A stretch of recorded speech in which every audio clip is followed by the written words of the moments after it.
Hi ಎಲ್ಲರಿಗೂ ನಮಸ್ಕಾರ. Welcome back to my channel. ನಾನು ಸೌಮ್ಯ. ಇಡ್ಲಿಗೆ ಏನು ಸಾಂಬಾರು ಮಾಡೋದಪ್ಪ ಅಂತ ಏನಾದರೂ ಯೋಚನೆ ಮಾಡ್ತಿದ್ರೆ ಈ ಥರ ಒಂದ್ಸಲ ಸಾಂಬಾರನ್ನ ಮಾಡ್ಕೊಳ್ಳಿ. ಇಡ್ಲಿ ಮಾಡಿದಾಗ ತುಂಬಾ ಚೆನ್ನಾಗಿರುತ್ತೆ. ಮೊದಲಿಗೆ ಒಲೆನ ಹಚ್ಕೊಂಡು ಕುಕ್ಕರ್ನ ಇಟ್ಕೊಳ್ತಾ ಇದ್ದೀನಿ. ಅದಾದ ನಂತರ ಒಂದು ಮೀಡಿಯಮ್ ಸೈಜಲ್ಲಿರೋ ಆಲೂಗೆಡ್ಡೆನ ಸಿಪ್ಪೆ ತೆಗೆದು ಕಟ್ ಮಾಡ್ಕೊಂಡಿದ್ದೀನಿ. ಅದನ್ನು ಇವಾಗ ಹಾಕ್ಕೊಳ್ತಾ ಇದ್ದೀನಿ. ಮೀಡಿಯಮ್ ಸೈಜಲ್ಲಿರೋ 3 ಈರುಳ್ಳಿನ ಹಾಕ್ಕೊಂಡಿದ್ದೀನಿ. ಹಾಗೆ ಕೊತ್ತಂಬರಿ ಸೊಪ್ಪು, 2 ಮೀಡಿಯಮ್ ಸೈಜಲ್ಲಿರೋ ಟೊಮೊಟೊನ ಹಾಕ್ಕೊಂಡು ನಾನು ತೋರಿಸ್ತಿರೋಂಥ ಗ್ಲಾಸ್ನಲ್ಲಿ 3/4 ಭಾಗದಷ್ಟು ತೊಗರಿಬೇಳೆನ ತಗೊಂಡು ಅದನ್ನು 2-3 ಸಲ ಚೆನ್ನಾಗಿ ತೊಳೆದು ಹಾಕ್ಕೊಳ್ತಾ ಇದ್ದೀನಿ. ಅದಕ್ಕೆ ಉಪ್ಪನ್ನ ಸೇರಿಸ್ಕೊಂಡು ಎಲ್ಲದನ್ನು ಒಂದ್ಸಲ ಚೆನ್ನಾಗಿ ಮಿಕ್ಸ್ ಮಾಡಿಕೊಂಡು ಕುಕ್ಕರ್ ಮುಚ್ಚಳ ಮುಚ್ಚಿ 3 ವಿಸಲ್ ಕೂಗಿಸ್ಕೊಳ್ತೀನಿ. ಅಷ್ಟರೊಳಗೆ ಇಡ್ಲಿ ಪ್ಲೇಟ್ಗೆ ಸರಿನ ಹಾಕಿ ಇಡ್ಲಿ ಮಾಡ್ಕೊಳ್ತಾ ಇದ್ದೆ. ಅಷ್ಟರೊಳಗೆ ಕುಕ್ಕರು 3 ವಿಸಲ್ ಕೂಗಿತ್ತು. ಬೇಯಿಸ್ಕೊಂಡಿರೋಂಥ ಈರುಳ್ಳಿ ಮತ್ತು ತೊಗರಿಬೇಳೆ ಎಲ್ಲದನ್ನು ಒಂದ್ಸಲ ಸ್ಮ್ಯಾಶರಲ್ಲಿ ಚೆನ್ನಾಗಿ ಸ್ಮ್ಯಾಶ್ ಮಾಡಿಕೊಂಡ್ರೆ ಸಾಂಬಾರು ಟೇಸ್ಟಿಯಾಗಿ ಬರುತ್ತೆ. ಹಾಗೆಯೇ ಒಂದು ಬೌಲ್ನ ತಗೊಂಡು ಅದಕ್ಕೆ 1.5 ಸ್ಪೂನ್ ಆಗೋಷ್ಟು ಸಾಂಬಾರ್ ಪೌಡರ್ನ ಹಾಕೊಂಡಿದ್ದೀನಿ. ಅದಕ್ಕೆ ಸ್ವಲ್ಪ ನೀರನ್ನ ಸೇರಿಸ್ಕೊಂಡು ಎಲ್ಲದನ್ನು ಒಂದ್ಸಲ ಚೆನ್ನಾಗಿ ಮಿಕ್ಸ್ ಮಾಡಿ ಕೂಗಿಸ್ಕೊಂಡಿರೋಂಥ ಬೇಳೆಗೆನೆ ಅದನ್ನು ಸೇರಿಸ್ಕೊಳ್ತಾ ಇದ್ದೀನಿ. ಅದನ್ನು ಕೂಡ ಒಂದ್ಸಲ ಚೆನ್ನಾಗಿ ಮಿಕ್ಸ್ ಮಾಡ್ಕೊಳ್ತಾ ಇದ್ದೀನಿ. ಈಗ ಸಾಂಬಾರ್ಗೆ ಒಗ್ಗರಣೆ ಹಾಕೊಳ್ತಿದ್ದೀನಿ. ಸ್ಟವ್ನ ಹಚ್ಚಿ ಒಗ್ಗರಣೆ ಪಾತ್ರೆ ಇಟ್ಕೊಂಡು ಅದಕ್ಕೆ ಸ್ವಲ್ಪ ಎಣ್ಣೆನ ಹಾಕಿ ಸಾಸಿವೆ, ಕರಿಬೇವು ಮತ್ತೆ ಬ್ಯಾಡಗಿ ಮೆಣಸಿನಕಾಯಿನ ಕಟ್ ಮಾಡಿ ಹಾಕೊಂಡಿದ್ದೀನಿ.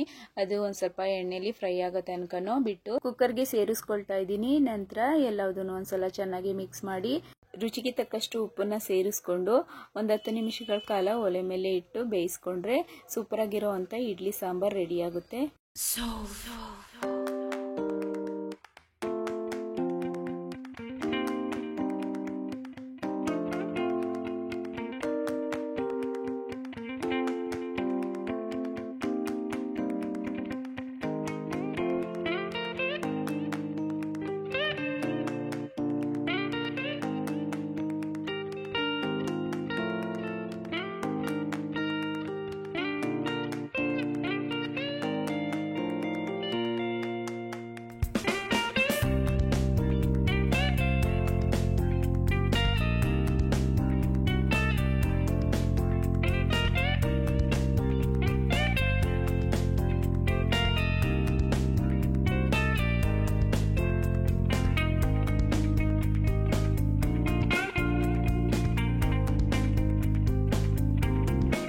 ಕಡಿಮೆ ಖರ್ಚಿನಿಂದ ಸೂಪರ್ ಆಗಿರೋಂಥ ಬ್ಯಾಂಗಲ್ನ ರೆಡಿ ಮಾಡ್ಕೊಳ್ತಿದ್ದೀನಿ.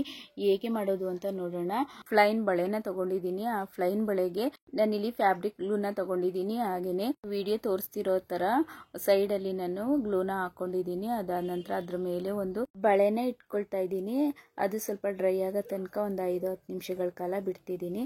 ಅದಾದ ನಂತರ ನಾನಿಲ್ಲಿ 50 ಎಳೆ ದಾರನ ತಗೊಂಡಿದ್ದೀನಿ. Green colour. ನಾನು ಸೀರೆ ತಗೊಂಡಿದ್ದು ಗ್ರೀನ್ ಕಲರು. ಅದಕ್ಕೋಸ್ಕರ ಅದಕ್ಕೆ ಮ್ಯಾಚಿಂಗ್ ಇರಲಿ ಅಂತ ಹೇಳ್ಬಿಟ್ಟು ಗ್ರೀನ್ ಕಲರ್ನ ತಗೊಳ್ತಾ ಇದ್ದೀನಿ. 50 ಎಳೆ ದಾರನ ನಾನು ಇಲ್ಲಿ ತಗೊಂಡಿದ್ದೀನಿ.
Thanks for watching video. Please subscribe ಮಾಡ್ಕೊಳ್ಳಿ. ಹಾಗೆ ಫ್ಯಾಮಿಲಿ ಫ್ರೆಂಡ್ಸ್ಗೆಲ್ಲ ಈ ವಿಡಿಯೋನ ಶೇರ್ ಮಾಡಿ. ವಿಡಿಯೋ ಇಷ್ಟ ಆಯಿತು ಅಂದರೆ ಒಂದು ಲೈಕ್ ಮತ್ತು ಕಮೆಂಟು ಕೊಡೋದನ್ನು ಮರಿಬೇಡಿ.